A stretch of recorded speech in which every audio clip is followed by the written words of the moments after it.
See if this works here. Awesome. So here we are on our back on our rhetorical devices. Today we are talking about metaphor.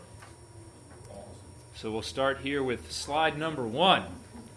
You can follow along with your... Oh, there's a cobweb on our thing. There we go. Yes. Spider probably enjoys the heat of the lamp when it's on. Or he enjoys metaphors, yes. Yes. All right. Now, metaphor speaks of one thing as though it were another, which is unlike simile, which compares one thing to another by pointing out the similarities.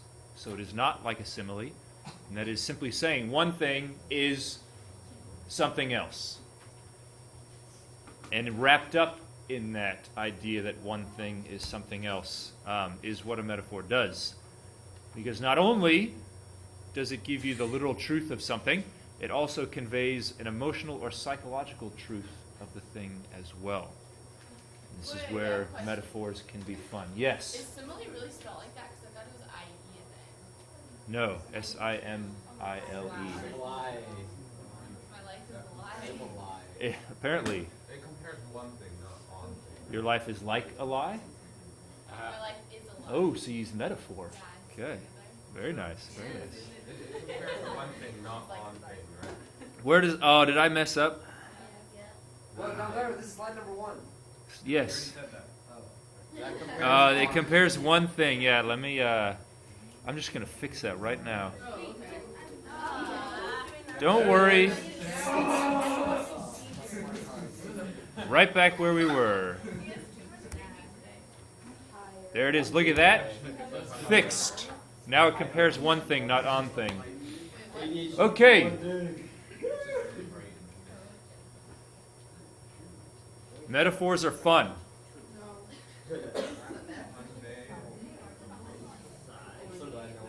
Metaphors are a roller coaster ride of fun.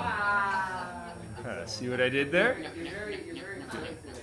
I try. As opposed to simile, metaphors are like a roller coaster ride with plenty of ups and downs and twists and turns that leave you dizzy at the end. All right? I try. And each metaphor will have its own subtle nuances. Depending on what metaphor is used, it can convey a whole different set of meanings. And we'll see that after we learn about how to use metaphor. Yes? A nuance is like a subtle difference. It has its own sort of flavor of something.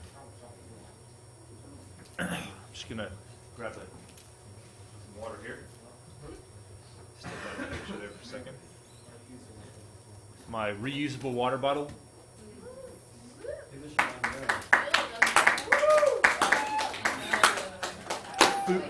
Food grade stainless steel right there. That's what you should get.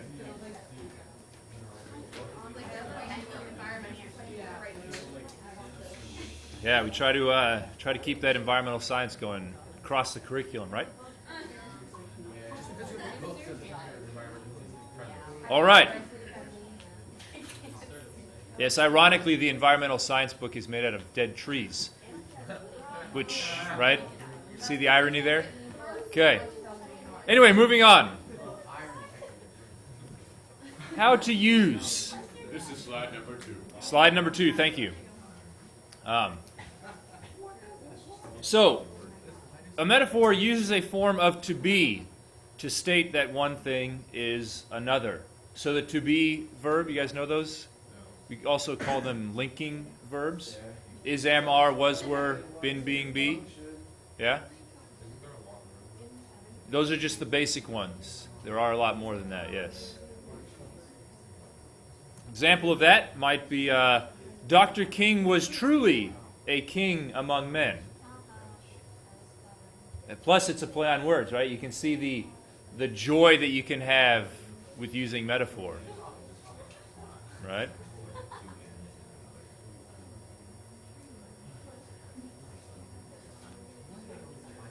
Because the English language is full of subtle nuances. So remember, we're recording this, right? So if you are all talking too much, nobody can hear what I'm saying, which is, I know that sounds a little selfish, but I am kind of teaching, so.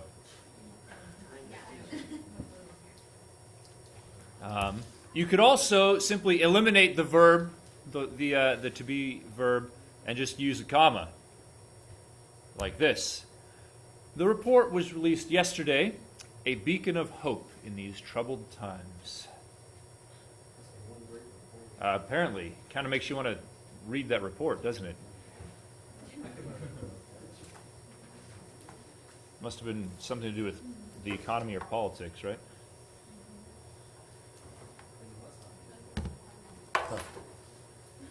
What was that?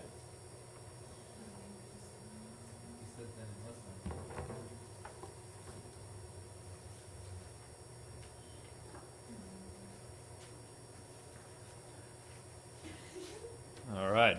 We good? No. Remember, these PowerPoints are available online. School Loop, and this video will be available on YouTube. You just have to search my name. Just Ben Dondero. Look it up, because apparently if you search my email address, it doesn't show up. You have to search my name. Then you can subscribe to my YouTube channel. And then you can go on it 10 times a day, and then maybe YouTube will pay me money.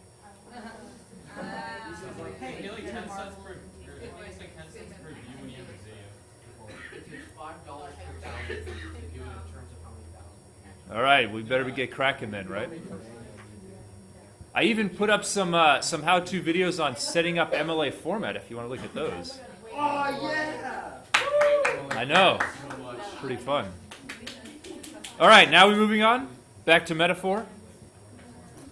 All right, now, there are a few different implications and nuances that can be had with metaphor. We've talked about this earlier.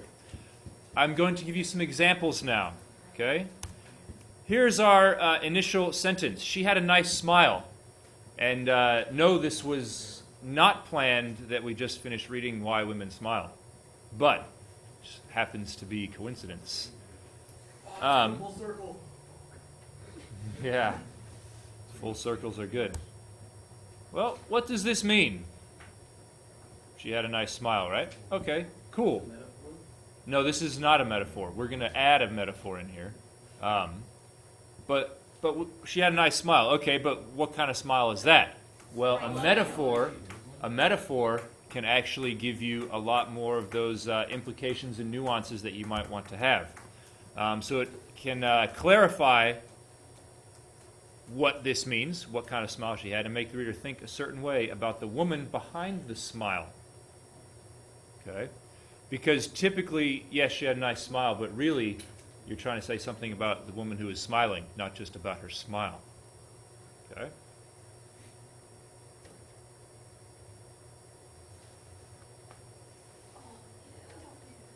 Sorry. This is good stuff. I'm getting ready for it.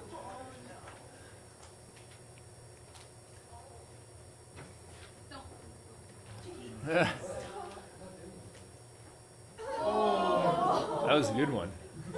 Now you got to go the other way so you're even on both sides. So I got the other way first. Oh, okay.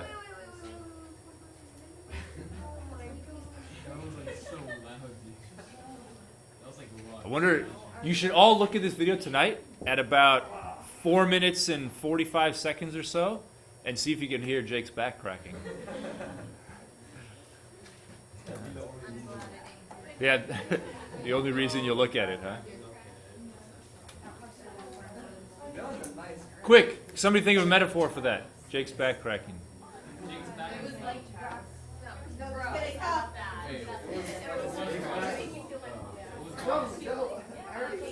Jake's back was river rocks falling out of a truck. Okay, here we go. Now we're going to get into the fun stuff. Are we ready? Oh, yeah. Because I bet you never thought about a woman's smile like this before. She had the smile of a newborn babe. Oh my. Okay? Yeah, but she's crying. Babies are crying for babies. What the heck? This implies the idea of innocence. Okay? When I think of a babe, I don't think of it as A newborn baby, would that help? Yeah. Okay.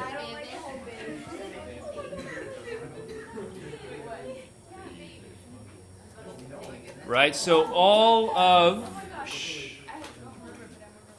Quiet down.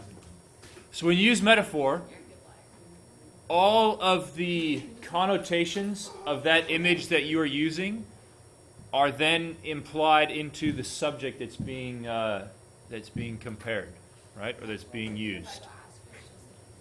Okay? Another one here. She had the smile of an angel. Okay? This conveys sort of a supernatural quality to the woman, and also hints at great beauty. Okay? Typically, angels are associated with beauty. Right?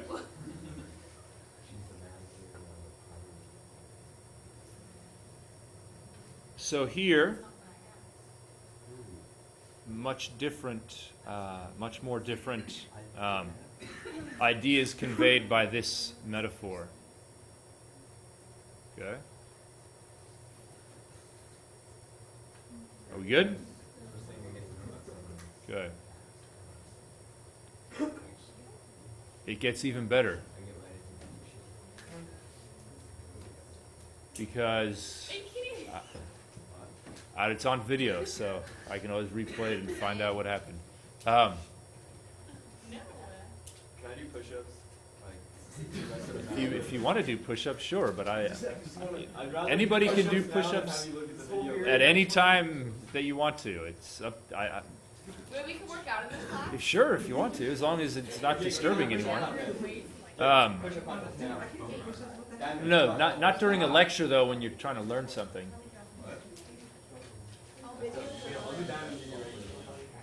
All right, let's quiet down now. I think you've forgotten how to behave when you're on video. All right, here's some more. Jenya.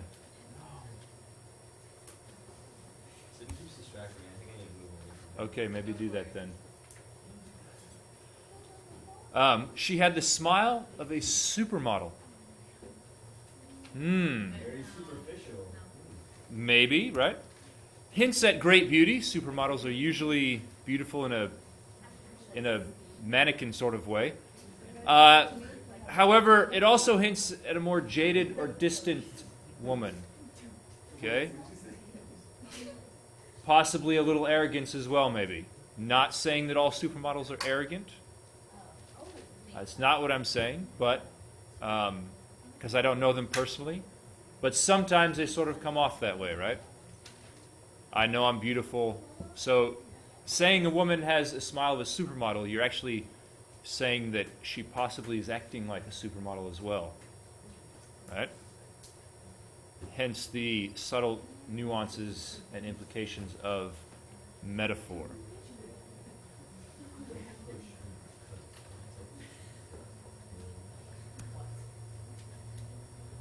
She had the smile of a Cheshire cat. Well, You've never seen Alice in Wonderland, the Cheshire cat, right? However, so you're saying that she has an air of mystery about her. Okay? Mystery, maybe a little bit of mischievousness going on. Mischievousness. Potato, potato, tomato, tomato. Research. The subtle nuances of the language.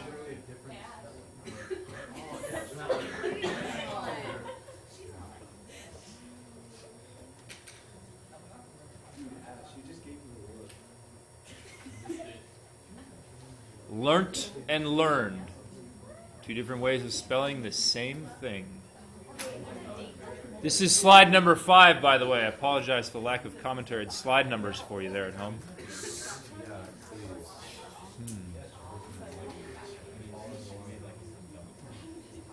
Maybe I'll have all of your parents listen to this video and see if they can pick out your own voice in it. About how you were... Drew, stop with the shadow puppets. All right. Now, another thing with metaphors, have fun with them. Word of caution, though. Stay away from cliches. Okay?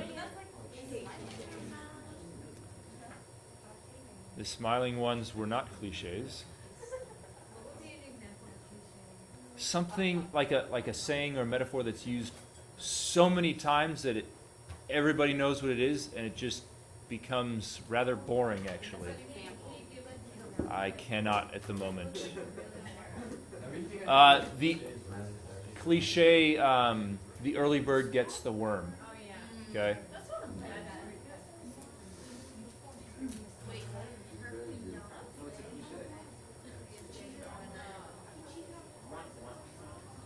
Hey, shh. No, shh. This is not celebrity gossip hour. Now, the English language is playful, and metaphor lets you play with that language. We had the example of Dr. King was a king among men, right? That's an example of playing with language. Okay? There are lots of ironies that you can use with metaphor. There are lots of figurative language and imagery that you can pull out. There is lots of figurative language and there is lots of imagery that you can use when using metaphor. So have fun with it. Don't be afraid to have some fun with it. And you don't necessarily have to write this part of the things down. This is just something to remember. Unless, of course, you're trying to be serious. But then having fun, you might want to use a more serious metaphor. So, now it's time for our tasks. Oh, yes. Oh, yes. So I'll probably go ahead and stop the video here.